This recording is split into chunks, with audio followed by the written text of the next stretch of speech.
Mga kapatid, plano nyo po bang gumala pero hindi sure kung uulan? I-weather check nyo na yan sa isang tap ng mobile app ng Pag-asa.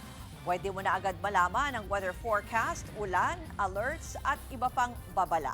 Narito po ang Express Report ni Mobile Journal, Francis Rivera. Gusto nyo ba malaman ang lagay ng panahon in just one tap? Pwede na raw yan sa Weather Up ng DOST Pag-asa.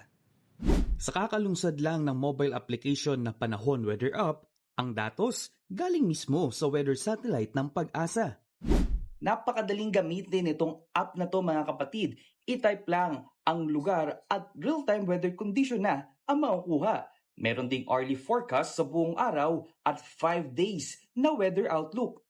Mabibigyan ka rin nito ng heavy rainfall advisory, thunderstorm warnings, tropical cyclone alerts at flood warnings kung sakaling may mga malalakas na bagyo na papasok sa bansa. Last year, nag-launch po ng panahon.gov.ph which is a web app. And from there, nakita po namin na mostly mobile phone users po yung nag-access ng Panahon web app.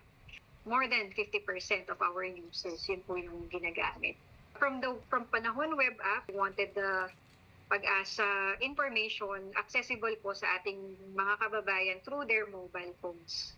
Available na to sa App Store at ang best news, libre ang download. Kung before po yung publiko, pupunta po sila sa DOST Pag-asa Facebook page or sa Panahon or sa Pag-asa website para hanapin po yung iba't ibang warnings, iba't ibang information.